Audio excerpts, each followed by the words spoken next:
This is the book of Jeremiah, chapter 50, verse 24. I have laid a snare for thee, and thou art also taken, O Babylon, and thou was not aware. Thou art found and also caught, because thou hast striven against the Lord Yahweh. NLT, listen, Babylon, for I have set a trap for you. You are caught, for you have fought against the Lord Yahweh. Brakata Yahweh, Brakata Yahweh Shai. Brakata Yahweh, Brakata Yahweh Shai. Yahweh is the name who the world ignorantly calls God, and Yahweh Shai is his son who the world ignorantly calls Jesus Christ. First and foremost, I want to give all praises and all glory to Yahweh, Bahashem, Yahweh Shai, Bahashem, Rakah Kodash. Double honors to the apostles and elders of Great Millstone who grew well and taught us this truth. They are the true teachers for the nation of Israel on earth today. And citation to the Akim out there pushing this truth and sincerity throughout the four corners of the earth and risking their life for Yahweh, Bahashem, Yahweh Shai's sake. I'm Brother Samak from the GMS Miami camp. And yes, the reason why I brought out the book of Jeremiah, chapter 50, verse 24, is that reports are coming in how Donald Trump, aka Nero, all right, Mr. 47, is weighing options to put U.S. boots on the ground to seize Iran's Kharg Island oil depot, all right? Now, I've spoken about this island, and I'm pretty sure apostle elders have spoken about this island in their lessons, all right? This is a vital location for Iran in terms for their economy, all right? I got the data right here. Kharg Island is the backbone of the Iranian economy, see? Facilitating approximately 90% to 94% of the country's total crude oil exports, all right? And who does Iran export the most crude oil to? China, okay? And this is a strategic, all right, location that America wants to seize, all right? Because if they capture this island, all right, they have Tehran by the groin and pretty much the rest of the world, all right? Because China, all right, will then have to come to the negotiating table, all right, to do dealings with America, all right? However, all right, this is a trap for Babylon the Great America, all right? This is going to be a bloodbath. This is going to be, all right, the meat grinder. Let's get it. The meat grinder is a military term. What does meat grinder mean in war? A meat grinder in military context refers to a battle strategy characterized by extreme intensity, high troop density, and massive casualties, where soldiers are effectively used as consumable resources to wear down the enemy. It signifies a brutal, high attrition approach aimed at shattering the opponent through sheer numbers rather than maneuvering, okay? So this is why that whole Donald Trump sending 2,500 Marines, I think it's BS. I think they're going to send a whole lot more. And there have been reports of 10,000, okay, Marines, what they call Marines Expeditionary Unit, all right, which they're known as the spearhead of the Marines. They go in and take over a location by force, okay? So, hey, this is a snare. This is a trap for America, okay? Even, let me play this, because even Scott Ritter said today, okay, that they're going to need more than a battalion, all right? They're going to need a division to take over the Kharg Island, all right? So let me play this. Let's check this out. Let me get to the point. I think it's in right here. Let me just start right here. Helicopters damaged. The thing that saved the day, and the only reason why I know this is my father played a role in this. He's a maintenance officer, and they were out of helicopters, and the Marines weren't getting off that island. But my dad found a hanger queen in Thailand and identified it and said, "Hey, let's get this thing up and running." There's some engine problems with it, but they got it up. It could participate. It saved 44 Marines' lives. It came in at night, did a hell of an extraction, got them. Bear with me, bear with me, bear with me. All right, let's start right here. Marines that go on to Kharg Island. It's going to be hell on. Wait, hold on. Let's see. There we go. This is what I want. You know, the bottom line is we left under fire. We, the Marine Corps, left under fire, and we left 3 Marines behind. We left an M60 gun crew behind, alive at the time. They were eventually captured by the Khmer Rouge and executed. Ladies and gentlemen, I just laid out what's going to happen to any Marines that go on to Kharg Island. It's going to be hell on earth. You heard that? Hell on earth. Okay? All right, you can watch this. All right? This is, again, hey, the Lord, all right, is using these ex-military personnel to paint a picture, all right, of the future of America, okay, that the Bible been said is going to happen, okay? America's going down. Babylon the Great, all right, is being snared up, all right, by the king of terrors, okay? Let me get that, because Yahweh Hashem Yahushai is the king of terrors. King of terrors, all right? Oh, by the way, Kharg Island is also known as the Forbidden Island. Interesting. Job chapter 18, verse 14. His confidence shall be rooted out of his tabernacle, and it shall bring him to the king of terrors. You see that? Okay, so, hey, the Lord is going to bring these devils down, man. Okay, and when the coffins start arriving to America, all right, on a level that has never been seen, it's going to break the spirit of these people. Let's keep playing, all right? Because he's going to get in detail. Check it out. They're going to land. It's heavily defended. Trump is sitting there bragging about how he blew it to hell and everything. The RGC said, no, we already rode out that fight. We're back. An hour later, we got our defenses full up and running. They're underground. You can't get them.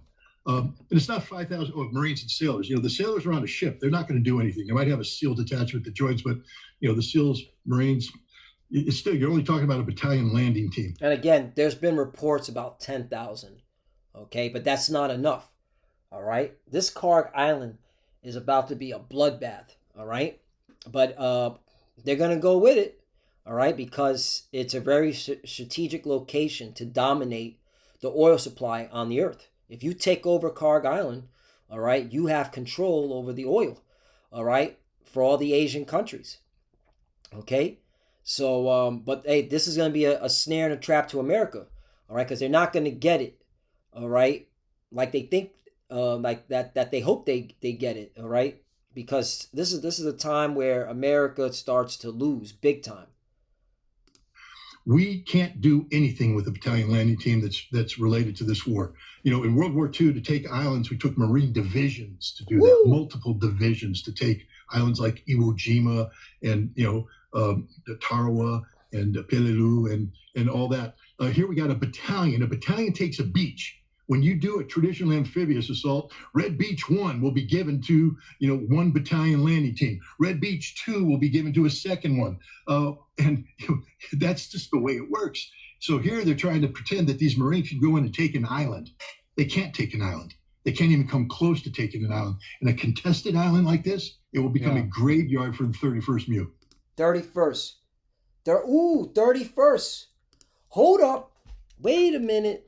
31st MEU Iran.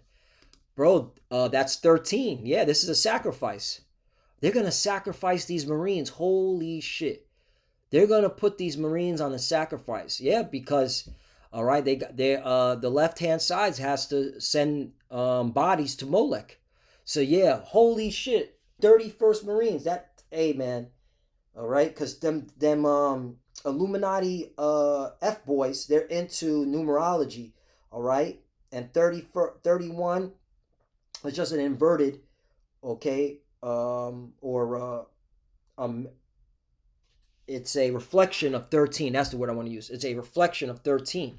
So yeah, they're about to sacrifice these Marines. Holy shit.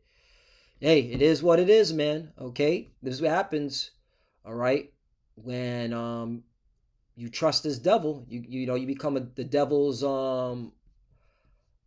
sacrifice, okay? Because hey, it's clearly evident that the leadership of the American military and the leadership of, and these corporations and these bankers, they're using the American military men and women as a sacrifice. All right, that's just my uh, uh, looking at things which in a spiritual lens. This is a sacrifice. They know Iran's ready for this. The Iranian foreign minister, this guy, all right, he's gone rival. Iran's foreign minister, yeah, this guy, all right, who said that they never asked for a ceasefire, but he said like a couple of days ago, all right, yeah, his name is Abbas Aragchi, yeah, foreign minister Abbas Aragchi. He said that they're waiting for the American, the U.S. military boots on the ground. They're waiting for the U.S. military boots on the ground. So yeah, this is a bloodbath, man. This is going to be a graveyard. But hey, what did the Lord say in Joel chapter 2, verse 20? But I will remove far off from you the northern army, and will drive him into a land barren and desolate, with his face toward the east sea. All right, it's talking about the Euphrates River. Now let's go to a map. All right, because the Euphrates River falls right into the Persian Gulf. All right, so the scriptures are on point. All right, and here's Kharg Island. This is the island that Donald Trump, aka Nero, aka Mr. 47, wants, because this is where Iran's oil supply.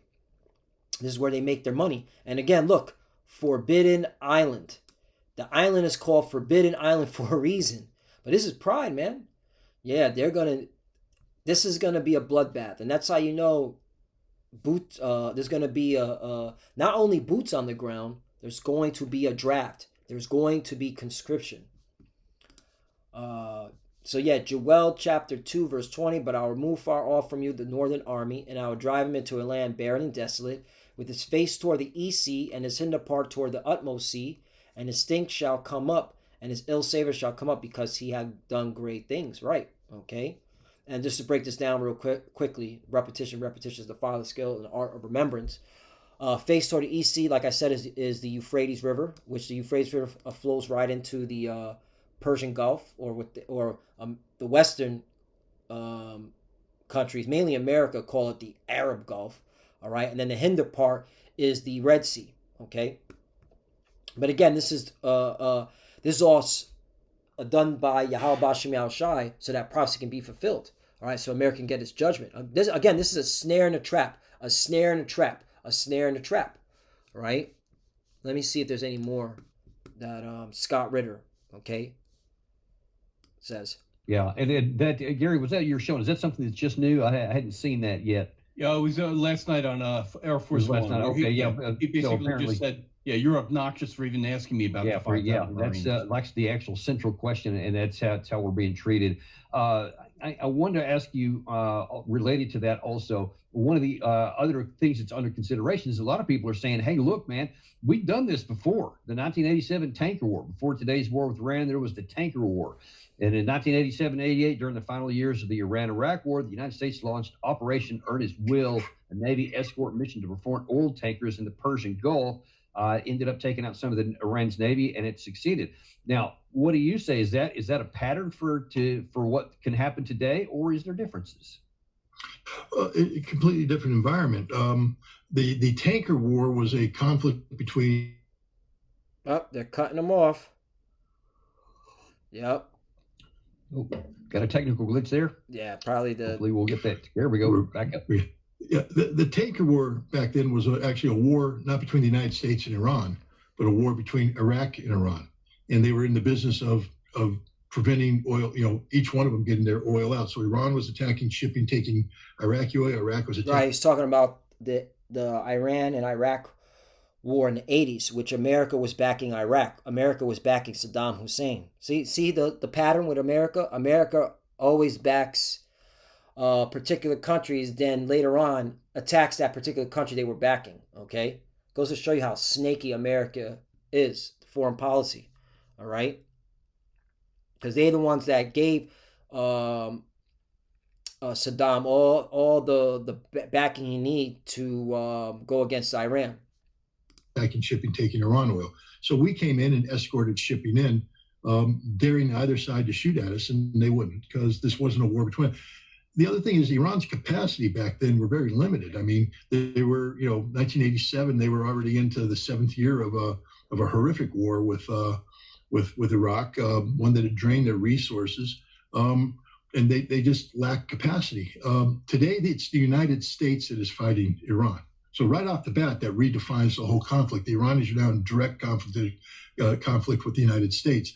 And the Iranians have developed, over the course of 20 years now, capacity to shut the Strait of Hormuz down. They recognize that this is the great vulnerability of the United States and Europe and American allies. The energy security that that keeps the global economy going can be made insecure in a heartbeat by shutting the Strait of Hormuz. So and that's their war plan. All right, to break the international economy, mainly in the Western countries. Okay, and that's why you see NATO, all right, divided on assisting America. Okay, in fact, it seems like all of them now. Hold up, let me see. All right, NATO. Check this out. This is and you're seeing prophecy being fulfilled where the beast shall hate the whore, because America is making it difficult for Europe to get energy. All right, but the European Union. What's going on with the internet? So now you want to play games. What's going on here? Well, look at that. Oh, that's what I thought. I was about to say, I'm about to make that call. NATO Strait of Hormuz. Yeah, check this out. Yeah, Trump warns NATO, presses China to help reopen Strait of Hormuz. Let's see. We got to get a better article because. Yeah, Trump hits out at UK after NATO rejects call to help open Hormuz, right? Because NATO doesn't want to get involved. All right, so America's is out there, which proves America's losing this war, because why do you need NATO to assist with opening the Strait of Hormuz? Trump vents frustration with allies over Strait of Hormuz, right? Because they don't want to participate. Okay, and this is pissing off the people in these European countries because they need that energy. So it's just going to even push more of a wedge between America and its NATO allies. And you're going to see the beast shall hate the whore, because the beast represents NATO and the whore is America. So we're here, man. The Lord is setting up this trap, this snare for America right before your very eyes. If you have eyes to see, all right, then you should see this, man, for what it is. This is the Lord making these power moves. So let's keep playing just a little bit more, and then we'll come out, bring out two more scriptures, and I'll be done. The Iranians have been developing the command. They have a brigade, the RF Brigade, which is 4 battalions of missile launchers specifically designed to shut down the strait. Yeah, like that's another thing. Like these, like they didn't count the cost. I'm gonna bring a scripture in Proverbs. This is the Strait of Hormuz. Okay, you see how wide it is? It's not that very wide, and they got missiles all throughout here, just lighting you up if you decide to bring your Navy ships, okay, or your destroyer ships, okay. So yeah, all right. So it's gonna be very hard, okay, to bring naval vessels through here, all right, to get Kharg Island. So you know what they're gonna probably have to do? Airborne, probably jump in, all right, or they're gonna have to put boots on the ground here and try to go up, and that's gonna be a bloodbath. So this is a strategic, all right. This area is in a strategic location where it's gonna be bad for America, no matter the outcome, and that's just what it is. That's that snare and trap, okay. And let me bring this out, man. Proverbs chapter 20, verse 18. This is the NLT. plans succeed through good counsel, and the American military leadership doesn't have good counsel.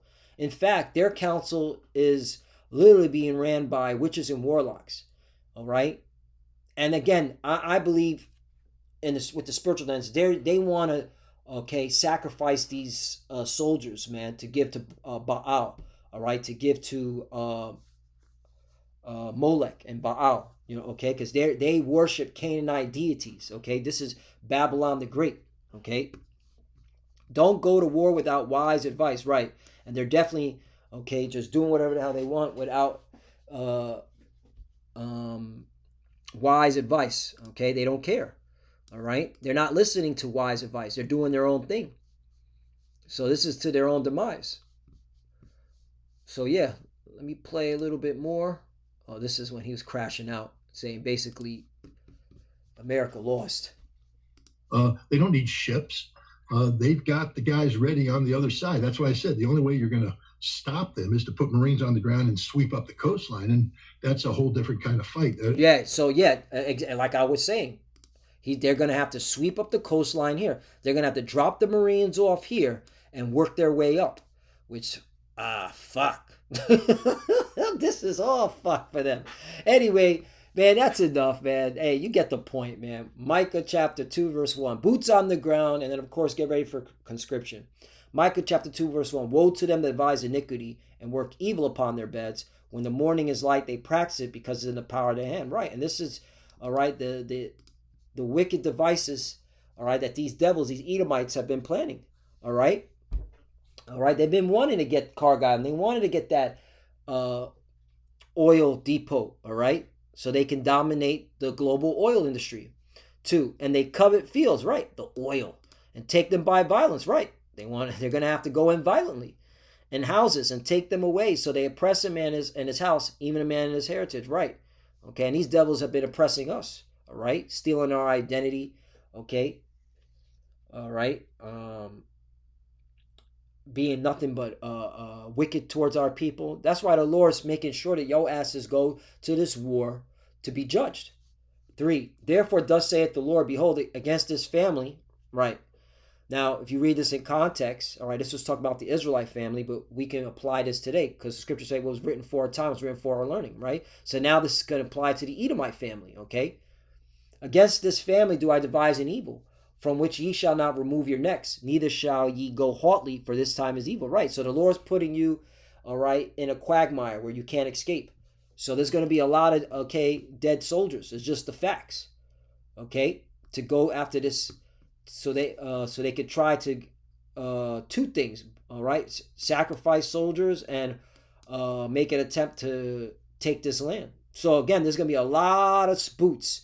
Get ready. Get ready for that draft. It's getting spicy because this is going to be a bloodbath. This is it, man. All right. This is where it's going to get really, it's going to be Vietnam 2.0, Definitely here. I thought it was going to be in Venezuela, but the Lord was like, nope, it's over here. Pay attention to the so-called Middle East, the Levant.